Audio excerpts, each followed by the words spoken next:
Jenis observasi. Dalam jenis observasi ada namanya metode observasi. Nah, metode observasi ini adalah salah satu bentuk asesmen yang digunakan untuk penelitian atau diagnostik, gitu ya. Sebagai gambaran ya, gitu ya teman-teman, bahwa perilaku yang muncul di suatu tempat yang kita observasi, gitu ya, itu disebut adalah objek pengamatan atau pengumpulan data bagi kita, gitu ya. Kemudian setelah perilaku itu kita nilai, gitu ya, ataupun kita berikan satu arti atau kita interpretasi, gitu ya, kita bisa melakukan hipotesa sederhana, gitu ya. Kemudian setelah itu akan berlanjut ke penemuan, artinya itu hipotesa yang kita dapatkan menjadi sebuah penemuan untuk digunakan untuk penegakan diagnosis yang tepat seperti apa, untuk penelitian ke depan harusnya metode seperti apa dalam penelitian, gitu dan sebagainya. Nah, sebagai contoh gini. Yang pertama, kalau dalam situasi kita mau penelitian nih, kita misalkan datang ke suatu tempat dan di situ kita duduk mengamati orang-orang yang ada di satu tempat tersebut. Kemudian dari hasil pengamatan kita itu kita coba artikan, oh mereka melakukan A, B, C, D. Nah, dari temuan itu bisa kita sinkronkan bahwa nantinya penelitian kita arahnya ke tema yang A atau B atau C, gitu ya. Yang mana yang lebih paling menonjol. Kemudian selain itu apabila dalam pemeriksaan psikologis, gitu ya, misalnya di kasus sekolahan, ada anak yang orang lain bisa mengatakan dia anak nakal, gitu. Tapi kita belum percaya bahwa dia itu anak nakal atau nakalnya seperti apa, kita belum tahu. Jadi kita coba observasi dia, gitu ya, selama di sekolahan itu seperti apa. Kemudian setelah kita temukan, setelah kita lakukan observasi dia di sekolahan selama beberapa jam atau beberapa hari, gitu ya, kita bisa menilai bahwa kegiatan yang dia lakukan itu ternyata tidak nakal, tapi hanya misalnya hiperaktif. Hiperaktif itu karena apa? Kita observasi lagi, oh ternyata dia hiperaktifnya karena di masa-masa SMP misalnya dia lagi puber, caper dengan lawan jenisnya sehingga dia berperilaku yang berlebihan. Nah, itu bisa kita tarik menjadi sebuah penemuan dan bisa digunakan untuk penegakan diagnosis. Artinya, oh dia hiperaktif karena caper. Nah, nanti treatmentnya seperti apa? Nanti kita tentukan dari situ. Itu salah satu bentuk metode dari observasi. Observasi dalam psikodiagnostika yang pertama berkaitan dengan proses penyelidikan atau identifikasi variabel psikologis dalam penegakan diagnosa psikologis. Yang kedua, multiteknik diperlukan untuk mampu memahami dan mendiagnosis variabel psikologis yang ada di sini. Yang ketiga, salah satu tools penting bagi psikolog terutama untuk mengamati gejala-gejala atau simptom atau gangguan. Mengapa kita perlu melakukan observasi atau mengapa perlu observasi bagi dunia psikologi, gitu ya, ketika untuk penegakan diagnosis misalnya? Karena yang pertama, alat tes psikologi tidak 100% tepat tentunya ya untuk mengukur perilaku yang tidak dapat diukur dengan alat ukur psikologi lainnya ya. biasanya terutama pada anak-anak. Kemudian observasi ini tanpa adanya efek samping, dan observasi ini lebih ramah, lebih tidak mengancam bagi orang lain, dan biasanya pada anak akan lebih akurat karena tingkah laku yang dikeluarkan atau dilakukan oleh anak-anak itu biasanya lebih alamiah dari dia tanpa mengada-ada. Apa yang diobservasi? Itu yang pertama, misalkan perilaku verbal nih, perilaku verbal yang diobservasi.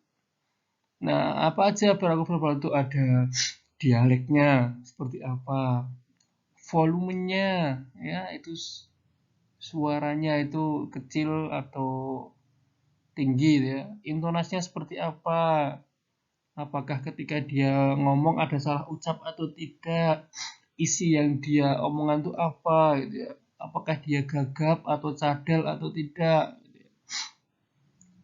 Kemudian kalau perilaku nonverbal gitu, kita bisa lihat ekspresi wajahnya seperti apa, bahasa tubuhnya seperti apa, ya, gerak-gerakan tubuhnya gitu ya. Kalau kita mengobservasi peristiwa atau kejadian, nah ini kita bisa observasi banjir misalnya. Banjir itu datang airnya dari mana, volume airnya kira-kira seberapa, kemudian apa saja nih yang menjadi kerusakan ketika adanya banjir datang itu seperti apa kita. Kalau kebakaran kita juga bisa mengobservasi lokasi yang kebakaran itu suasananya seperti apa, kira-kira berasal dari mana apinya. Upacara pernikahan, wisuda itu juga kita bisa lihat momen-momennya itu, di dalamnya ada apa aja gitu, seperti apa yang suasana waktu itu, gitu, siapa saja orang-orang yang terlibat dan sebagainya. Kalau setting dan lingkungan alam, nah ini yang kemarin saya minta teman-teman untuk membuat satu penugasan gitu ya, tentang tempat yang harus diobservasi. Nah, setting tempat ini bisa di rumah, di kampus, di pasar, di mana saja tempat itu termasuk namanya setting tempat gitu ya. Jadi kemudian setting waktu. Nah, observasinya dilakukan kapan gitu? Apakah pagi, siang, atau saat matahari terbenam gitu. Jam berapa waktu itu bisa dikatakan pagi, siang, dan malam gitu ya. Kemudian lingkungan fisik. Nah, ini sudah lebih spesifik nih di tempatnya yang kita observasi, ada warna cat, ada pintu, jendela, lampu, hiasan dinding, marka jalan, dan lingkungan sosial, ada jumlah siswa, interaksi yang terjadi seperti apa gitu ya. Dan interaksi objek dan lingkungan yaitu contohnya kita melakukan observasi dengan cara pedagang melayani pembeli itu seperti apa gitu ya. Guru memberikan pengajaran itu seperti apa, apakah ada sikap ramah atau ada kedisiplinan atau ada hal yang lainnya. Itu antara interaksi objek dan lingkungan yang kita observasi seperti itu. Apa yang diobservasi? Ya gini, kalau exterior things ya, itu yang kita observasi adalah pakaian, gaya rambut, seperti apa gaya rambutnya ini bagi para pria biasanya ya, yang ataupun cewek yang tidak berjilbab gitu ya. Sepatu atau sendal yang digunakan itu apakah dalam tubuhnya ada tato gitu ya. Itu juga kita bisa juga observasi rumah ya, fisik kan, fisik dari tempat tinggal itu ya. Perhiasan atau interior apa aja yang digunakan.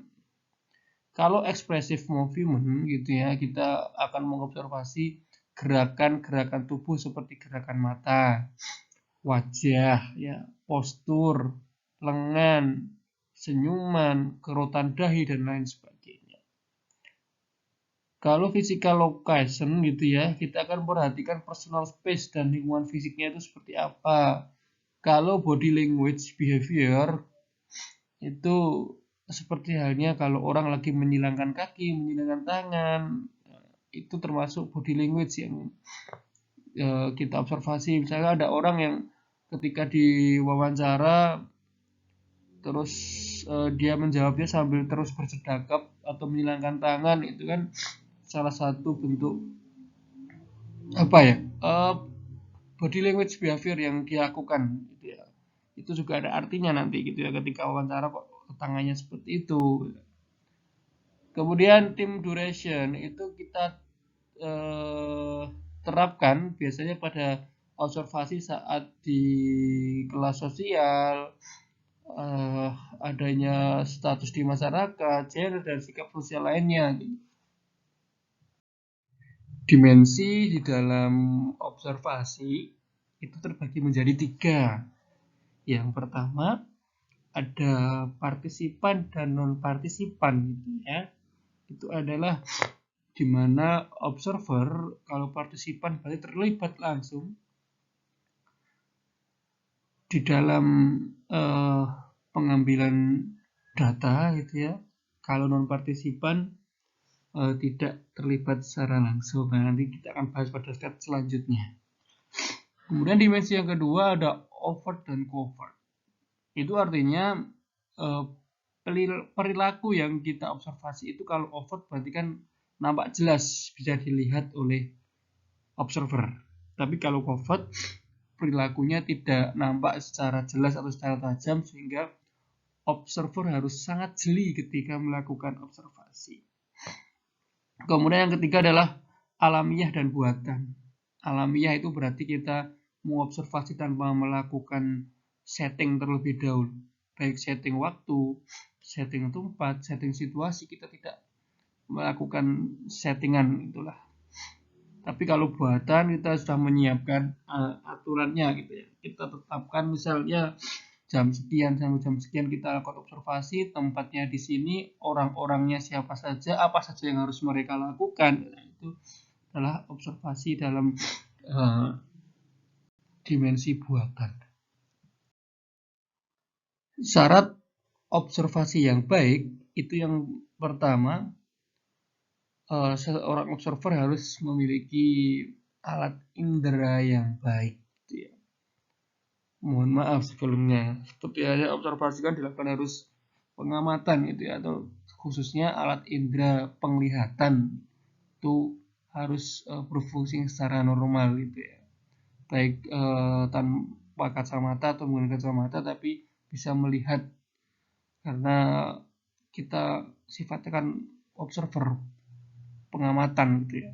Kemudian yang kedua, adanya minat dan kesediaan melakukan observasi. Kalau kita tidak memiliki minat atau bersedia untuk melakukan observasi, ya ketika kita terjun ke lapangan untuk observasi, data yang kita peroleh tidak akan cukup gitu ya. Pasti ada data-data yang miss karena kita di awal sudah tidak berminat.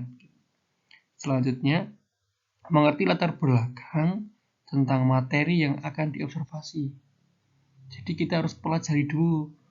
Nanti ketika kita sudah ada di lapangan, apa saja yang akan kita observasi gitu ya. Biar ketika di lapangan kita sudah percaya diri dan juga menemukan berbagai data yang kita perlukan. Selanjutnya, mampu memahami kode-kode atau tanda-tanda tingkah laku untuk membedakan tingkah laku yang satu dengan yang lainnya. Kita bisa paham detail di lapangan, misalnya si A melakukan gerakan ini artinya apa, si B melakukan gerakan ini artinya apa, kita sudah memahami itu gitu ya, dan bisa dijadikan data untuk kita. Selanjutnya, memberi perhatian dan memusatkan perhatian.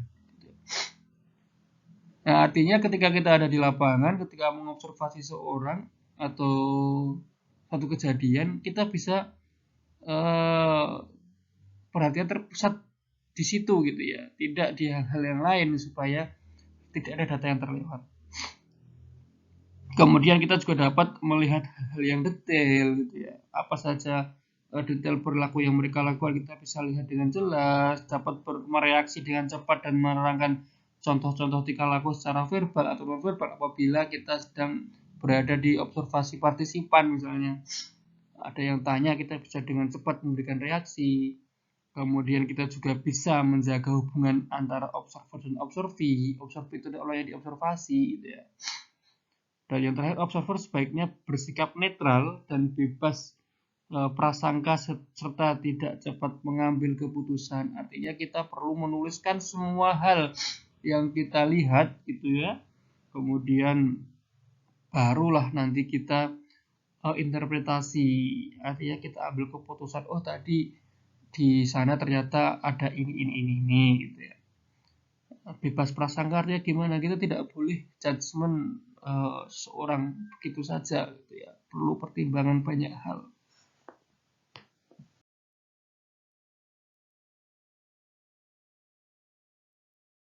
Jenis observasi itu ada 3 juga ya, berdasarkan keterlibatan observer. Nah, ini tadi keterlibatannya secara partisipan atau non partisipan gitu. Kemudian berdasarkan proses observasi. Nah, proses pengambilan datanya seperti apa ini? Gitu. Apakah sudah dilakukan persiapan setting-settingnya atau dia secara alamiah tadi? Kemudian berdasarkan metode pencatatan. Nah, cara mencatatnya seperti apa? Apa insidental, ketika ada suatu perilaku langsung kita catat, atau kita menggunakan checklist gitu ya. Nanti kira-kira kalau ada perilaku ini kita checklist, kalau tidak ada ya tidak di checklist. Ataupun metode pencatatannya kita dengan merekam dulu semua kejadian, baru nanti kita pilah-pilah mana yang kita butuhkan. Non partisipan dan partisipan ini adalah observasi berdasarkan keterlibatan observer. Kita bahas di sini.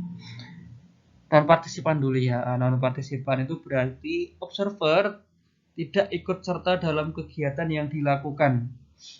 Observer berlaku sebagai penonton saja gitu ya.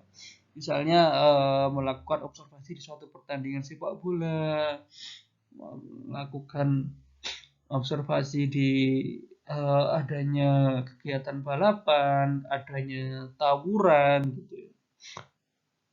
Kemudian kelemahannya dari observasi non partisipan ini, observee gitu ya, akan bertingkah laku tidak wajar atau dibuat-buat jika dia tahu bahwa dirinya sedang diobservasi.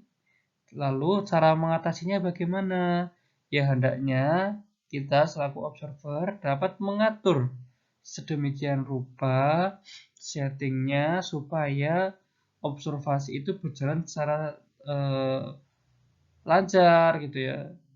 Berlangsungnya juga tidak formal, seakan-akan observasi yang kita lakukan itu tanpa kesengajaan walaupun sudah kita susun sebelumnya. Sehingga observee atau orang yang diobservasi itu tidak tahu kalau sedang kita observasi. Kemudian ada observasi partisipan gitu ya. Berarti kita selaku observer berpartisipasi secara lengkap. Ya, artinya observer ataupun peneliti menjadi anggota penuh dari kelompok yang sedang diamati, sehingga observer atau peneliti mengetahui dan menghayati secara utuh dan mendalam sebagaimana yang dialami oleh subjek yang diteliti lainnya. Ya. Kemudian berpartisipasi secara fungsional, artinya seorang observer atau peneliti sebenarnya bukan anggota asli kelompok yang diteliti, melainkan dalam peristiwa-peristiwa tertentu bergabung dan berpartisipasi dengan subjek yang diteliti dalam kapasitas sebagai pengamat.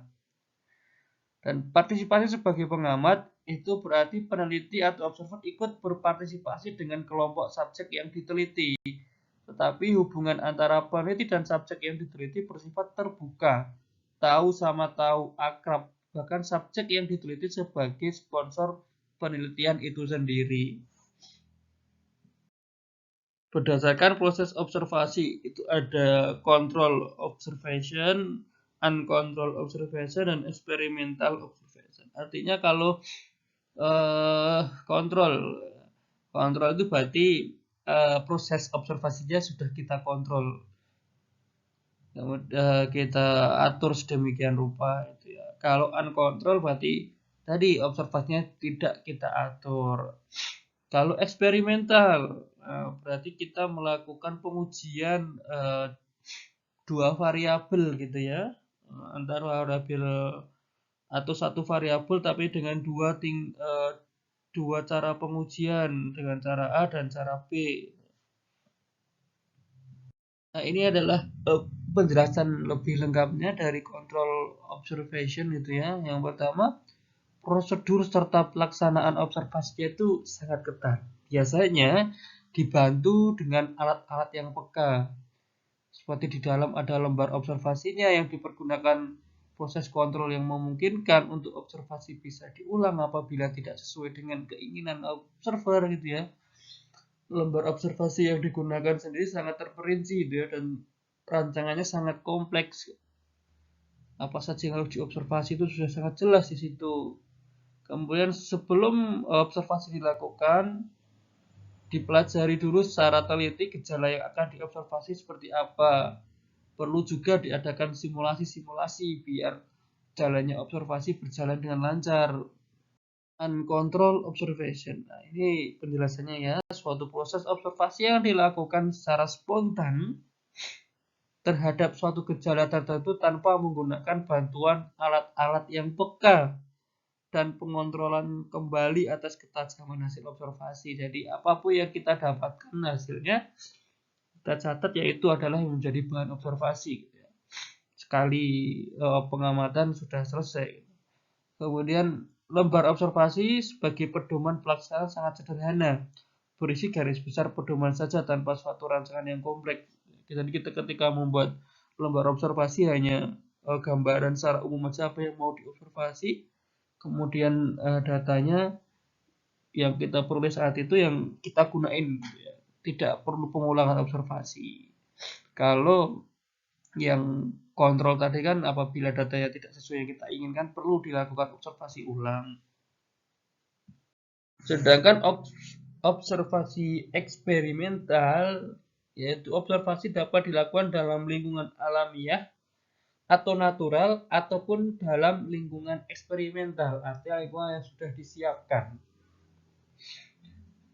Dalam observasi alamiah, observer mengamati kejadian, peristiwa, dan perilaku observi dalam lingkungan natural tanpa adanya usaha untuk mengontrol. Ya. Observasi eksperimental sebagai cara penyelidikan yang relatif murni, menyelidiki pengaruh kondisi tertentu terhadap perilaku manusia.